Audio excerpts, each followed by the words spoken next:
is identified as mentally retarded, put back from the 5th grade into the 4th grade, and stayed in that category until I got out of high school. I don't have any college training, but I met a high school teacher who one day changed my life. I was waiting on another student, and when he came in, he said to me, "Young man, go to the board and write what I'm about to tell you."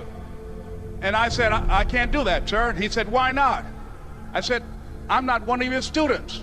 He said, "It doesn't matter, follow my directions now." I said, "I can't do that, sir." He said, "Why not?" I said, "Because I'm educable mentally retarded." And he came from behind his desk and he looked at me. He said, "Don't ever say that again. Someone's opinion of you does not have to become your reality." And as he talked, my heart began to beat fast. Tears began to run down my eyes, and I was in the back just listening to him, because the speech he was giving, that speech was for me. And he said, "Les Brown," he said, "if you want to do anything worthwhile in life, you've got to be hungry." I told Mr. Washington I wanted to become a disc jockey. And so I started working to develop myself. He said, "I want you to practice every day being a disc jockey." I said, "But I don't have any job now." He said, "It doesn't matter." He said that it's better to be prepared for an opportunity and not have one than to have an opportunity and not be prepared. And as I was working to develop myself, I applied for a job as a disc jockey, WMBM on Miami Beach. I went to a guy named Milton Butterball. I said, "How you doing, Mr. Butterball? I'd like to get a job as a disc jockey." He looked at me, he said, "You have any broadcast background?" I said, "No, sir, I don't." "You have any journalism background?" I said, "No, sir, I don't." He said, "We don't have any jobs available." I said, "Yes, sir." I went back to Mr. Washington and I told him. He said, "Don't take it personally." He said, "Most people are so negative, they will have to say no 7 times before they say yes." He said, "Go back again." So I went back again. I said, "How you doing, Mr. Butterball? My name is Les Brown." He said, "I know what your name is. What do you want?" I said, "I'd like to know whether or not you have any jobs for disc jockey, sir." He said, "Didn't I just tell you yesterday we didn't have any jobs?" I said, "Yes, sir, but I know whether or not somebody got laid off or somebody was fired, sir." He said, "No one was laid off or fired. Now get on out of here." I came back the next day like I was seeing him for the first time. I said, "Hello, Mr. Butterball, how are you?" He looked at me with rage. He said, "Go get me some coffee." I said, "Yes, sir." And I went to get him some coffee. After a while, I would get their lunch and dinner, and I would go in the control rooms and take the disc jockeys their food, and I would not leave until they would ask me to leave.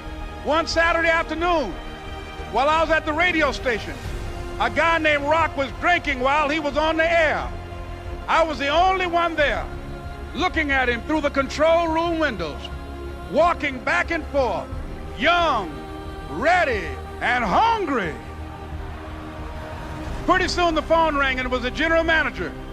And I answered the phone. I said, "Hello?" He said, "Les, this is Mr. Klein." I said, "I know." He said, "Rock can't finish his program." I said, "I know." He said, "Would you call one of the other DJs in?" I said, "Yes, sir." I hung the phone up. I said, "Now he must think I'm crazy." I called my mom and my girlfriend, Cassandra. I said, "Y'all turn up the radio and come out on the front porch. I'm about to come on the air." I waited for about 20 minutes, and I called him back. I said, "Mr. Klein, I can't find nobody." He said, "Young boy, do you know how to work the controls?" I said, "Yes, sir." He said, "Go in there and don't say nothing here." I said, "Yes, sir." I couldn't wait to get behind those controls. I put on an old Stevie Wonder record called Fingertips. I sat down behind that turntable. I said, "Look out, this is me, LB Triple P, Les Brown, your platter playing papa. There were none before me and there will be none after me. Therefore, that makes me the one and only. Young and single and love to mingle, certified, bona fide, indubitably qualified to bring you satisfaction, a whole lot of action. Look out, baby, I'm your love man." I was hungry. I was hungry. You got to be hungry. Begin to know that you have greatness within you. And if just one of you here begin to envision yourselves as being blessed and highly favored to reach your goals, if just one of you capture the essence of what that means, that you have greatness within you and a responsibility to manifest that greatness, that you can make your parents proud, you can make your school proud, you can touch millions of people's lives And the world will never be the same again because you came this way. It was hard, ladies and gentlemen, coming to speak to people. And I was facing financial difficulties in my own life. I was behind on my bills and my dreams, and I'm saying to them, you can live your dream. It was hard, ladies and gentlemen. It was very difficult to pick myself up each day believing that I could do it. There were times that I doubted myself. I used to ask myself, can I do this? And something said within me, you're the one. Don't give up on your dream. By continuing to push forward, by continuing to run toward my dream, that one day I would have my own talk show. It's a long shot, ladies and gentlemen, from Liberty City, an abandoned building on a floor, never knowing my mother or father. It's a long shot.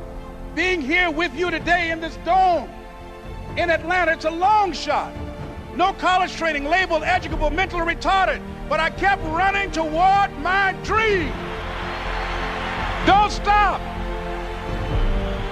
Don't stop running toward your dream.